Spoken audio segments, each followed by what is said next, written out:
میری نظر میں جو بھی رائے دی گئی، میں اپنی رائے کی حد تک تو ظاہر ہے وثوق سے کہہ سکتا ہوں، صاحبزادہ صاحب یہاں بیٹھے ہیں، دیگر رفقا، ہم سب نے اپنی اپنی رائے پوری دیانتداری سے دی اور اس رائے کی بنیاد پر ایک مجموعی فیصلہ ہوا۔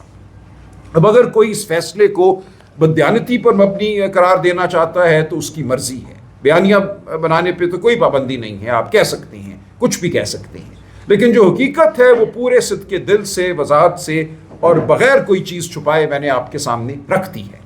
اب یہ ہے وہ صورتحال، لیکن دیکھیے اس سے اب ہم نے آگے بڑھنا ہے۔ ایسا نہیں ہے کہ یہ ہماری سیاست یا ہماری مزاحمتی سیاست جو ہے وہ ختم ہو گئی۔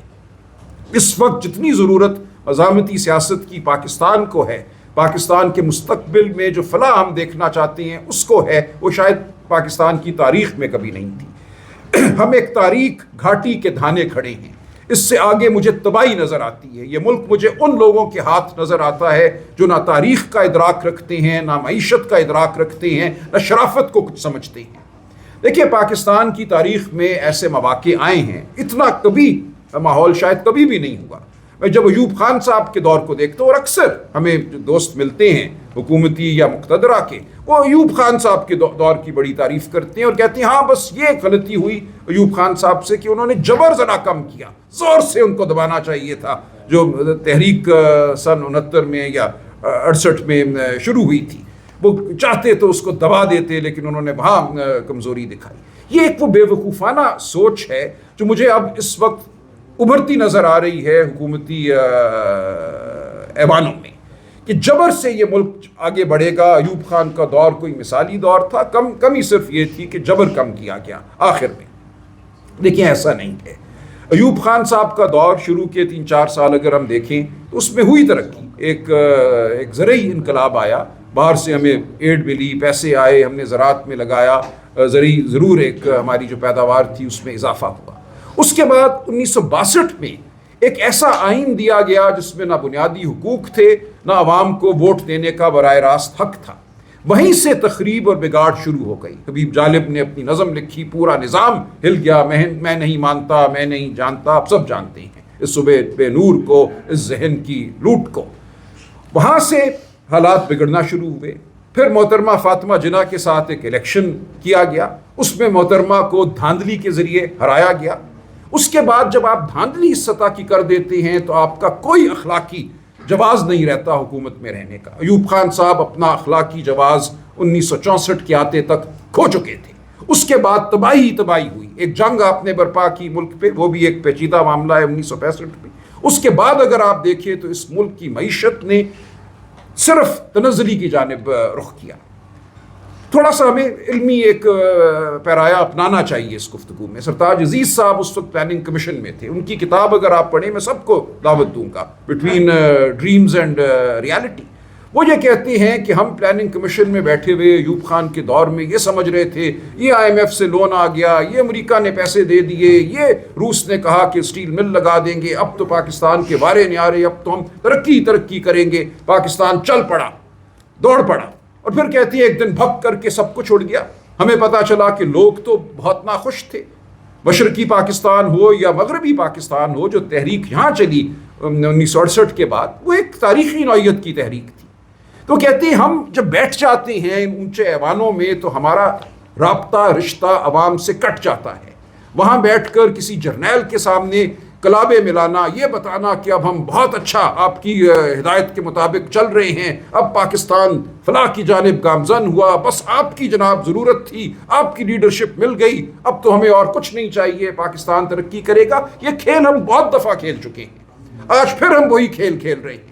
آج پھر ہم یہ سمجھ رہے ہیں کہ جبر کے ذریعے پاکستان ترقی کرے گا۔ جو اس کو ایک ضرورت تھی ڈنڈے کی، وہ ڈنڈا مل گیا، اب ڈنڈا چلاؤ، ڈنڈے سے پاکستان میں نہریں بہیں گی شہد کی اور دودھ کی۔ ایسا نہیں ہوگا۔ آپ پاکستان کو صرف اور صرف تباہی کی جانب لے کر جا رہے ہیں۔ جو آپ جبر کا نظام برپا کر رہے ہیں، جو شرافت کو آپ تار تار کر رہے ہیں، اس کا نتیجہ تباہی کے علاوہ کچھ نہیں ہوگا۔ ہم ہرگز ایک انتشاری جماعت نہیں ہیں، ہمیں کہا جاتا ہے انتشاری ہیں۔ میں کہتا ہوں شہروانیوں میں آج انتشار ہو رہا ہے، بڑے ایوانوں میں، یہ میں نے کہیں اور بھی کہا، میں اس کو آج پھر دہراتا ہوں۔ جو آپ آئین اور قانون اور شرافت کی دھجیاں بکھیر رہے ہیں، انتشار وہ ہے۔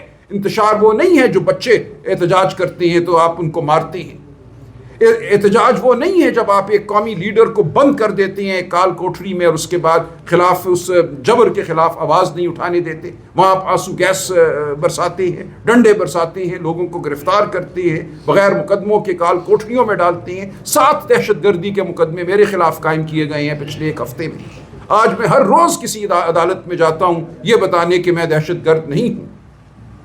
یہ آپ نے رویہ اپنایا ہے. آپ چاہتے ہیں کوئی آواز بلند نہ کرے, آپ چاہتے ہیں کوئی گفتگو نہ کرے, کوئی آئین کی بات نہ کرے, شرافت کی بات نہ کرے, تو یہ معاملہ کیسے آگے بڑھے گا؟ اس لیے اب ضرورت ہے کہ ہم سب رک جائیں. جو آئینی ترمیم کا ایک ڈھونگ کھیلا گیا, جس کی وجہ سے یہ جبر پچھلے جو چند دنوں کا ہمیں نظر آتا ہے, 63A کا فیصلہ دے دیا قاضی صاحب نے, آپ کو کہا کہ ہاں جو منحرف ہوگا اپنی جماعت سے اس کا ووٹ سر آنکھوں پر اٹھایا جائے گا, اس کو گنا جائے گا. اس فیصلے کا اس وقت مقصد صرف یہ تھا کہ وہ بازار گرم کیا جائے بے شرمی کا جو آج گرم ہے. لوگوں کو اغوا کیا جائے, مارا پیٹا جائے, بہنوں بیٹیوں کو پہ ہاتھ اٹھایا جائے تاکہ ووٹ ڈلیں, اور وہ ووٹ جو ہیں اس آئینی ترمیم کا باعث بنے جس کے ذریعے شاید نوکری کو طول مل جائے کسی کی. تو ہم کہتے ہیں ایسا آپ نے جو کیا بہت برا کیا. نہ آپ کی نوکری کو طول ملے گا, عزت تو خیر گئی. آپ اگر چاہتے تھے کہ ملازمت کرتے رہیں کچھ عرصہ اس ملک میں اور اس ملک میں وہ فیصلے دیتے رہیں جو مقتدرہ کے من پسند ہیں, تو انشاءاللہ یہ نہیں ہوگا. پاکستان کی عوام کھڑی ہے, پاکستان کی عوام سڑکوں پہ بھی آئے گی. اور دیکھیے سڑکوں پہ لیڈر نہیں لاتے عوام کو. یہ ایک کہنا کہ سلمان راجہ اگر ڈی چوک پہ پہنچ جاتا اور 4 گھنٹے وہاں تقریر کرتا تو انقلاب آ جاتا, ایسا کہاں ہونا تھا. شیل مار کر آپ نے تو علیمہ بی بی کو 20 سیکنڈ وہاں کھڑے نہیں ہونے دیا, ان کو اٹھا کر لے گئے, ڈاکٹر عظمیٰ کو اٹھا کر لے گئے. یہاں تو وہ ماحول ہی نہیں ہے کہ آپ کوئی گفتگو کر سکیں, کوئی آواز بلند کر سکیں. جب ریلا آئے گا تو وہ عوام خود ریلا لے کر آئیں گے, آپ دیکھیں گے.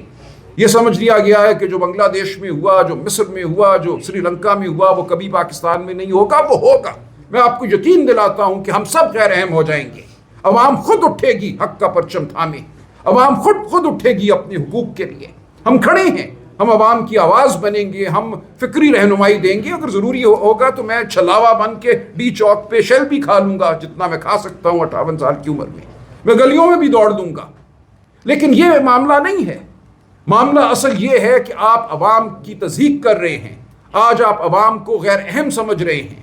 آپ سمجھتے ہیں کہ کوئی آپ کا اور اشرافیہ کا معاہدہ ہے اس ملک کی, اس کے تحت وہ ترقی ہوگی جو 77 سال سے ہو رہی ہے, جس سے عوام کو کچھ نہیں ملا. آج بھی عوام بھوکی ہے. اس ملک میں 8 کروڑ لوگ ہیں, بچے ہیں 5 سے 15 سال کی عمر کے. اس میں سے صرف 10 لاکھ بچے جاتے ہیں بیکن ہاؤس اور سٹی سکول اور گرامر سکول اور دیگر جو آپ کے سکول ہیں. 7 کروڑ 90 لاکھ بچے کہاں جاتے ہیں؟ ان کو کیا تعلیم دی جاتی ہے؟ جب وہ 18, 19, 20, 21, 22 سال کے ہوتے ہیں تو ان کے ہاتھ میں کیا ہنر ہوتا ہے؟ یہ ہے وہ وجہ جس کی وجہ سے اس ملک میں غم ہے, اس ملک میں غصہ ہے. آپ نے پوری ایک جنریشن, ایک پود ایسی پیدا کی جس کو آپ نے نہ تعلیم دی نہ صحت دی, اور اس کو یہ کہا کہ اب تم موبائل فون پہ خواب دیکھو. غصہ ہی اس کا انجام ہونا تھا, اور وہ غصہ ہے, وہ غصہ پنپ رہا ہے, وہ غصہ پھٹے گا. اس غصے کا واحد میں کہتا ہوں حل یہ ہے کہ آپ عوام کو گلے لگائیں. اس ملک میں آپ وسائل کی تقسیم دوبارہ کریں. آپ سکول اور ہسپتال عوام کے لیے بنائیں. آپ بڑے بڑے سکول اور بڑے بڑے ہسپتال صرف اشرافیہ کے لیے نہ بنائیں. پاکستان کی عوام جس نے 8 فروری کو ایک خاموش انقلاب برپا کیا اپنے ووٹ کے ذریعے, اسی لیے کیا کہ وہ عمران خان کو نجات دہندہ سمجھتی ہے. وہ سمجھتی ہے کہ عمران خان اور PTI ان کے تحفظ کے لیے, ان کے حقوق کے لیے لڑیں گے, اور ایسا ہی ہوگا. ہم لڑتے رہیں گے.